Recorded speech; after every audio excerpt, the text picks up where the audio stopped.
is up, guys? Welcome to another episode of Guarani Vision. Welcome to the first ever podcast dedicated to Paraguayan football in English. As always, I'm Roberto Rojas, and joining me as always are Fede Perez, Maria Britos and Ralph Hannah. And guys, it's been packed and busy talking about a certain Argentine possibly leaving his club to go to the French capital. But let's talk about what's really been going on in South America, particularly in Paraguay, where all guns are blazing. I mean, it's hard to believe, guys, that in a few weeks, and we'll obviously talk about it when the time comes, is that World Cup qualifiers are starting soon. You know, Paraguay have to have a triple header in September, which normally they usually play 2 games per month. Now they have to play 3 because of the cramped schedule caused by COVID, and obviously with the World Cup happening next year. So it's been packedly busy for everyone here, and certainly for Paraguayan football as well, as we talk about what's been going on in Libertad-Santos, Sudamericana. Obviously, league action's been going on. Copa Paraguay has been happening as well. So I'm excited to talk about what's been going on. Let's go straight into the motherland, all the way in Paraguay.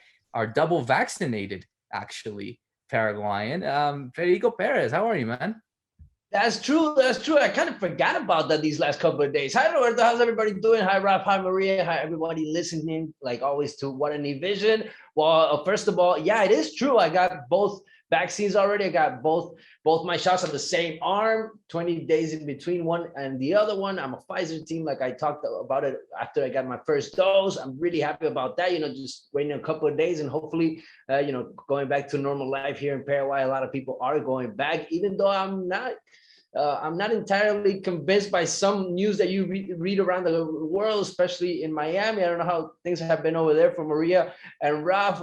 Just been reading news about everything that's been going on with this COVID situation, just trying to move forward after getting the double vaccine. Well, and I know, Roberto, it's an exciting week for you too, also because you got graduation going on. So congrats to you on that. We're all very happy for you. And we got so much going on. It was Maria's birthday not long ago too. So happy birthday to her. Everything's been going on, happening so fast. Like you were saying, we have Super Clásico next weekend. We have Libertadores this week. We have Sudamericana, Libertad. We have a team that got out of Libertadores last week, which was Ferro Porteño. I don't know how Roberto's and Ralph's heart is doing about that situation, but I love to hear about all that stuff and everything that's been going on in the Paraguayan football. That's what we do here in Guarani Vision. So stay tuned. We're just getting started.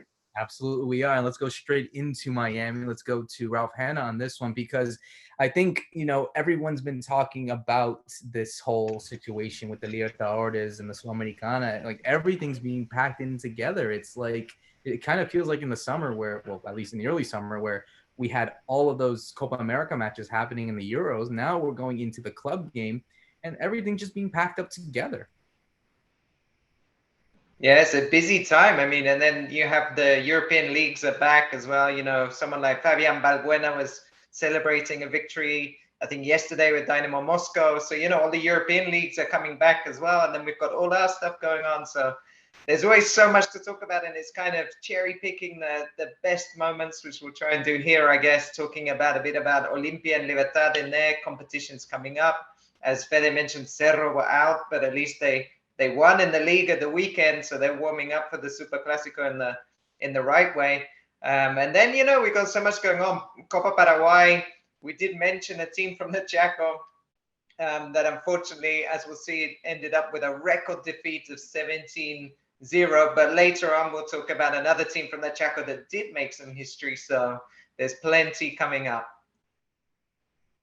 Absolutely. There's a lot been going on. And Maria, I'm sure you feel this way as well. And I wonder how you're feeling. I mean, we haven't had this situation with Olimpia in quite some time, actually. So emotions are starting to pile up. I mean, you see a lot of people talking about it on social media. I'm sure you're hearing it from your family on like WhatsApp groups or something like that. It's getting there. It's getting close.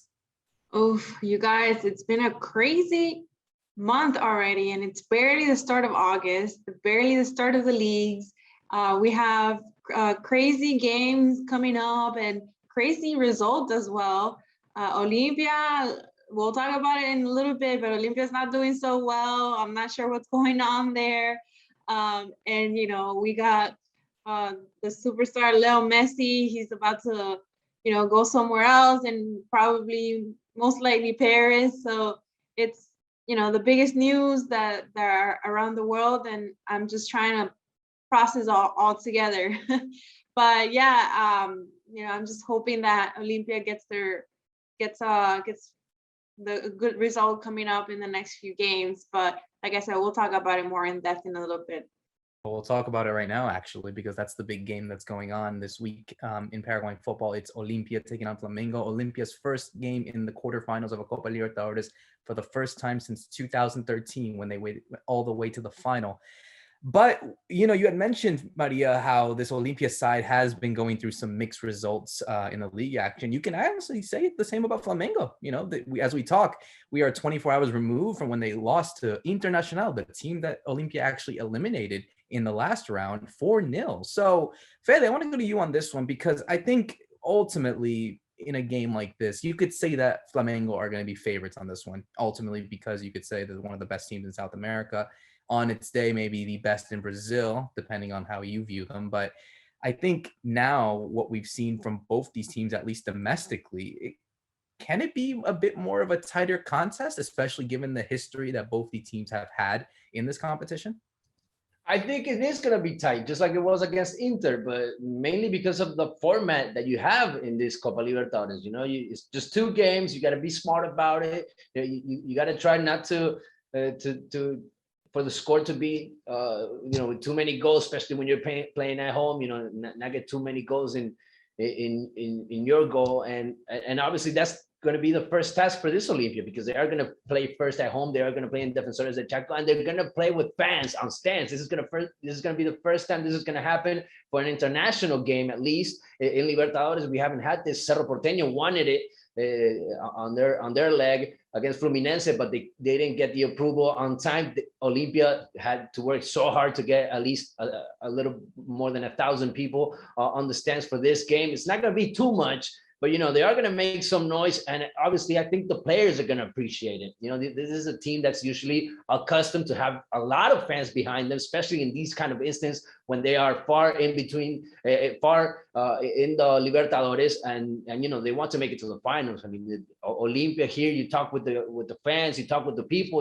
This is the team that can make it. This is the team that has the history behind them. So when Olimpia gets here, you kind of think that they can manage to get there. The thing is, how is this team looking right now? I mean, they're not doing good in the league. Orteman is being questioned around. I mean, the only thing that's really saving the coach right now is the situation that just happened with Inter, because they made it through after penalty shootout. So, I'm obviously expecting for Olimpia to upgrade. We talked about this the whole year. I mean, we've always waited for Olimpia to be better, to have a starting 11 that was going out of the memory, and they just having problems and more problems. Alex Silva, their midfielder, is injured. He's out for these 2 games. I mean, this is a very important player. This is one of the most experienced players. You talked about the last time they made it to the finals in 2013. He was on that team. So talk about a player that knows how to get there, right? And he's not going to be available. So you got to go and pick in between other players. You got a 19-year-old Hugo Quintana that's been used a lot by Orteman lately in the midfield.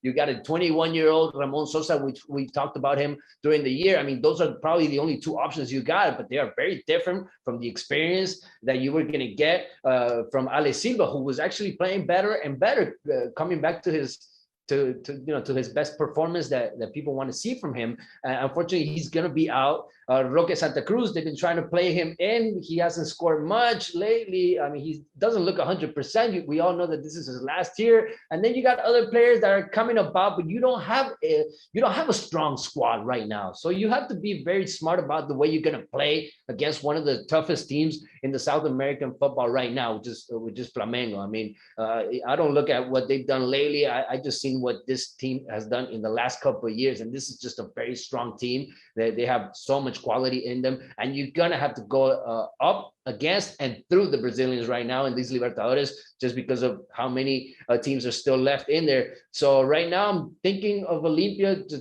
try to get a tie, to try to get a 1-0 and go to Brazil alive after this first game. I mean, that's what I'm expecting from this Olimpia. My expectations are not up there on the roof. I don't know how Maria's doing right now, but on the preview of this game against Flamengo, I'm being cautious about this one. I think Olimpia needs to be really smart, just like they were against Inter. They showed that even though they're not doing so well in the league, in Libertadores, it's a whole other story. It's going to be a really similar setup to Inter, like you mentioned, Fede, because it's if you try and go toe to toe against Flamengo, you're not going to win that battle. Like they have too much kind of power in attack and the pace that they play at. So it's about taking the sting out of the game, sitting back and choosing your moments, which they do have. Olympia's proved they have some of those intelligent players and more experienced players to do that. But Ale Silva's a big miss. In defense as well, they're kind of struggling because I think, if I remember rightly, Antolin Alcaraz got injured in the game against Internacional. Then we saw they tried Jordan Santa Cruz there at centre back at the weekend. He's also didn't have a great game and he's also injured as well, it looks like. So, they're losing some of their options as well. And this is what we're saying, that we keep seeing this team change. I mean, I think it'll be really interesting to see how Orteman tries to set it up in the middle. If you remember in Internacional in the second leg, he put Brian Ojeda on the right side, and it really didn't work because Ojeda needs to be in the middle. But that kind of Ortiz and Osusa, sorry, in the middle, that was quite a nice combination. So maybe he's going to keep that and maybe have Ojeda just in front, playing with that kind of three in midfield to really try and stifle Flamengo, because although they did lose 4-0 to Internacional at the weekend, that's like a small glimmer of hope for Olimpia. But before that, they've been winning games, 4 or 5 games on the bounce with no problems, really smashing teams in Brazil. So they've been, coming up to this moment in a really good bit of form. So I think it's all about Olimpia trying to take the sting out, take the pressure up, and just choose their moments on the counter attack. I mean, you guys, there's a lot of problems for Olimpia right now. Not just the start of the league, the last 2 games that they lost, but even Orteman, who had a press conference and was very pessimistic about the state of the club, the players. He's worried about mainly the defense, which I think it's something that they need to definitely focus on, especially against Flamengo, because you're going to know that this team is going to be very attacking. Brazil is known to be an attacking kind of playing style. So for Orteman to just have a bunch of players that are going to be missing out, I think also Isidro Pita is going to be missing as well for the next few games. It's going to be a super week for Olimpia, and I don't see them very well on their feet. They need to work a lot on I think the defense has to be worked more than the offense, in my opinion. You can see that they can still get some goals in there, so at least they have that going for them. Then the last 2 games, I believe they score about one or 2 goals. So it's, if they can get at least 1 or 2 goals in this game against Flamengo, they have a good, they'll be set to come back and do a better competition. And another good thing about coming home, they'll have the fans, like Fede said, which can definitely help them a lot. And like Ralph said, they did lose pretty badly. It was shocking for Flamengo 4-0, but you never know. These teams are quick on their feet, and they can switch around their mentality, and they can come back and really change the game for Olimpia. So I don't know, guys. I'm losing my faith, and my little faith that I had on Orteman earlier this year. I don't see him lasting very long, and it's also not his fault, the fact that there's a lot of players that are injured, and we have some older players that are not doing well. And I don't know. I think I think Olympia's front desk really needs to look at other options starting soon. But my faith on Orteman is not doing so well.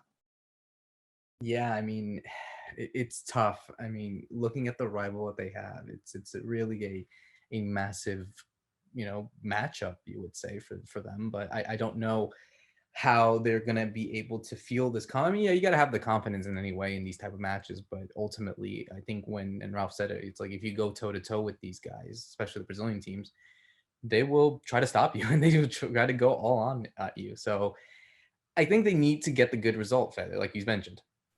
Look, I was just looking at the Flamengo squad. They have Gabigol, they have Arrascaeta, they have Felipe Luis. I mean, this is just the base of players that been around in this team for a while now. I mean, they were even champions already. I mean, they know what they're doing. They know how to get to a final. So in the preview, they are the big favorites. You're gonna have to go up against that. You're gonna have to go up against knowing that you're not the favorite one. That you're gonna have to try to stop the big team, which is stopping Arrascaeta, which is stopping Gabigol from getting clear shots. You had that problem with Inter. Inter was not in a good moment. And, I got to be honest with you guys. Right now, Olimpia's best player, who is it? Who's Olimpia's best player right now? Alfredo Aguilar, the goalkeeper, maybe. I mean, they don't have a field player right now, which you will say, now this is the guy that's going to stand out. Willy Mendieta is going to come in and he's going to break the whole game. No. This is not probably going to happen. This is probably not going to happen. With Roque Santa Cruz, he's not going to win the series just by himself. I mean, Olimpia needs to build up a good group. They need to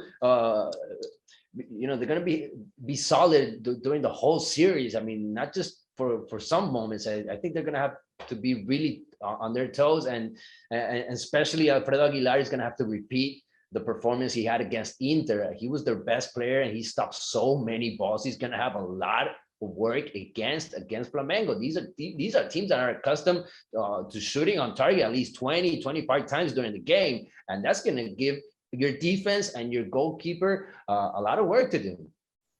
And I think also this is the problem that we had been talking about all this time, about Ortema not finding his starting 11 for Olimpia. He still doesn't know who works best with who. And this is the time now where he's, in Spanish it's entre la espada y la pared. He doesn't know what to do because who do you put, and now we have more players missing. So now he's got more of a problem. Yeah, no, and it's not the problem to have days before a crucial Libertadores clash. So I think, Fede, you look at the players that Flamengo have, and ultimately you need to go and stop them. I think that's the only way, but you also have to see who steps up. Is Roque Santa Cruz, if he does start, can he put it in a game like this?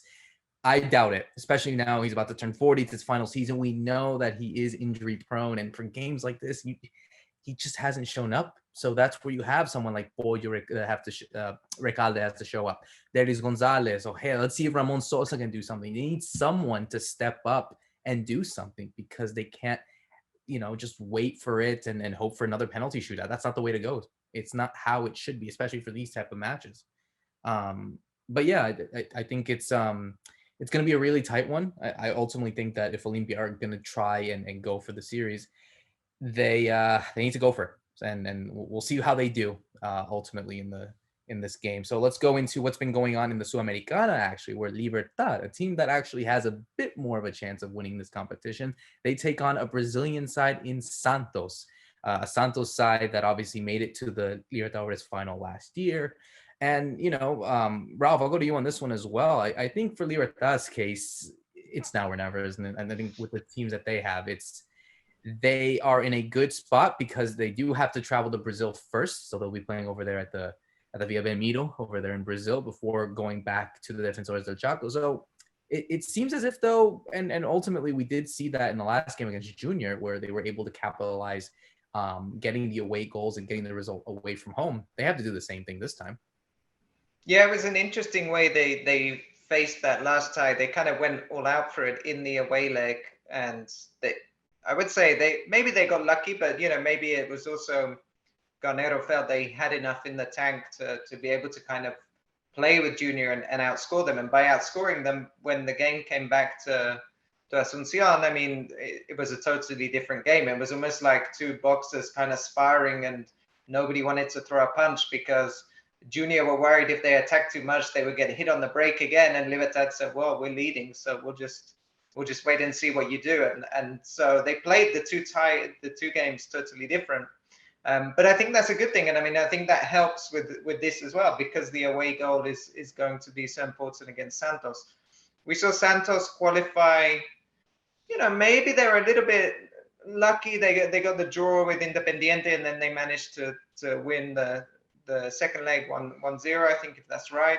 They weren't It wasn't like they were blowing sides away or anything. They're in this competition as well because they've dropped down from Libertadores. So I think, Libertad will feel that the squad they put together, the team they put together, has the ability to challenge them. The worry comes with Libertad is looking at their recent league form.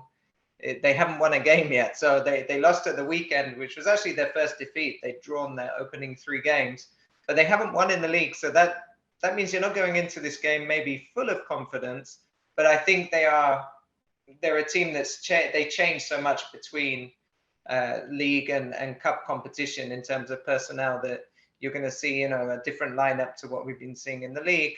And they do have some of that quality with, Tito Villalba and Oscar Cardoso, you got Julio Enciso. They have a lot of that nice attacking talent, and then they have the stronger defense behind them. Maybe the big question mark is over Barbosa, the central defender, who has been an error for the way he likes to play on the front foot and anticipate, has left him open to commit errors. So, I mean, this is the kind of game where you need him to be on his very top level, because that's what he was signed for. They paid a lot of money for him. And if you have that stability at the back, they definitely have enough firepower, I think, to score in Brazil. And then by scoring, that puts them in a good position in when they come back to Paraguay for the second leg. Yeah, no, I agree. I mean, Fede, how do you see this game, especially for Libertad? I love the matchup. I think this is the perfect test to see where Libertad really is for this Sudamericana. I mean, you got Santos, you got a runner-up of Libertadores last year. They have practically the same players still. You see Carlos Sanchez there in the midfield, the Uruguayan.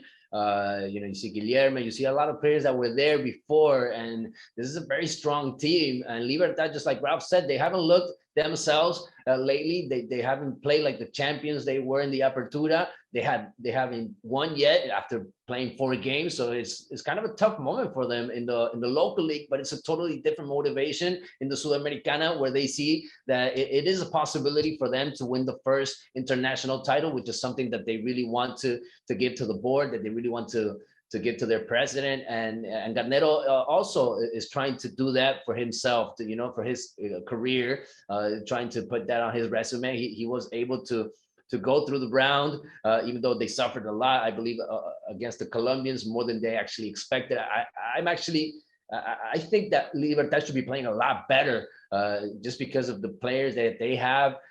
You're expecting that midfield to be a lot more creative. I do think that, losing Hugo Martinez there in the midfield was just awful for them. I mean, that was a very important player for them, just because he was bringing the youth, but he was doing a lot of the dirty work that you're not going to see from the more experienced guys.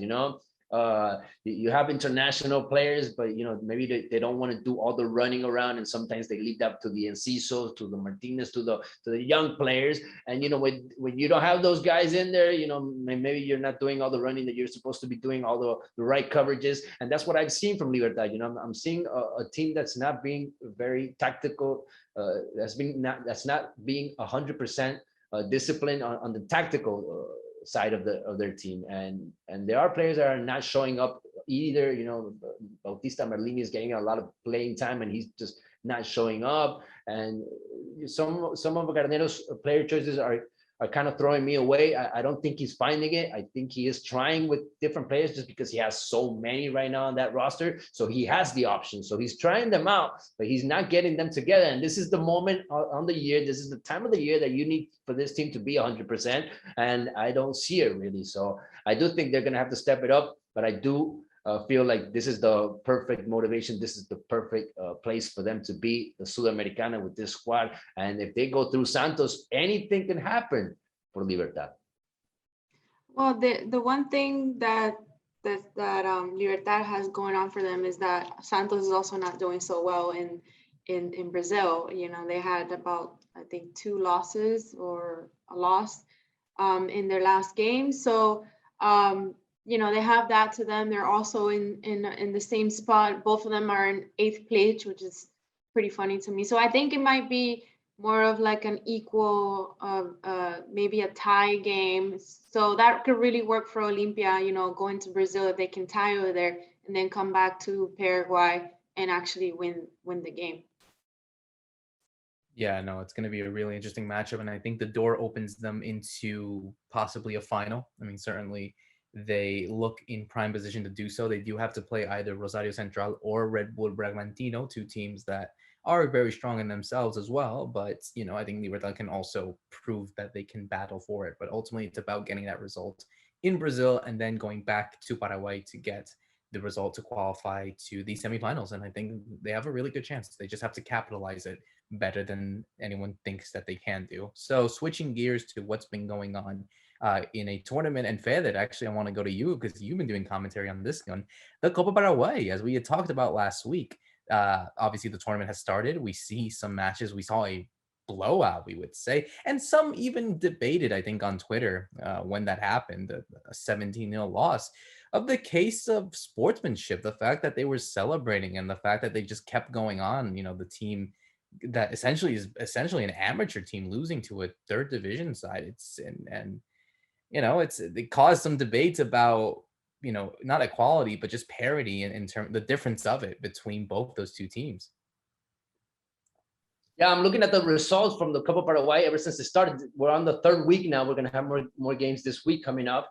We have 6-0, another 6-0, which was Olimpia playing against Primavera, Sol de America playing against Tres de Febrero. But obviously, the result that stands out is the 17-0 from Fernando de la Mora against Trébol, right? Then I'm going to leave it up to Ralph to talk about the other the Chaco team that actually did go through. But up until now, the big story is just that, why so much difference? And it has to do with the teams from the countryside. It has to do with the pandemic too. These guys are not playing much yet. The local leagues have not come back. So these teams are having to, do a small preseason, get together, 14, 15 days, 2 weeks tops, to try to get ready for these kind of games against teams that are competing. I mean, second, third division, even fourth division here in Paraguay, they are all coming to an end in these next couple of months. So they've been playing for 4, 5, 6 months now, and they are competitive. They have the rhythm on top of them, and you're not finding that from the countryside teams that come from the UFI, like we explained last time on this format. They do play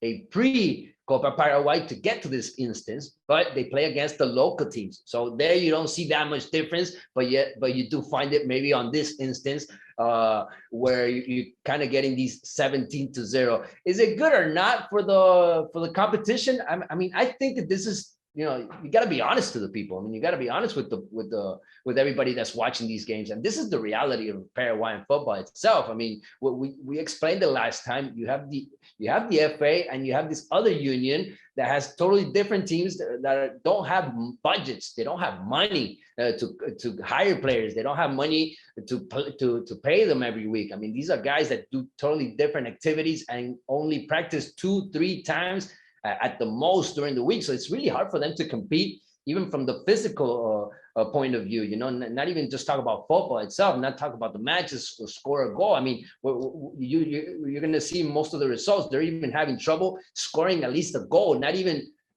having a tight game. I mean, these guys are really having trouble, and it has to do with the pandemic. It has to do with everything, but it does have to do with the big difference that you see in the organized football and the not so much organized football. Hopefully, as the years go by, this is just the third Copa Paraguay. This is the third edition. Hopefully, in a couple of years, things will start changing, and these teams will learn from the experience, and hopefully they can do something with the money that they can earn. Also, not so much competing, because you're not getting that much money from competing in Copa Paraguay.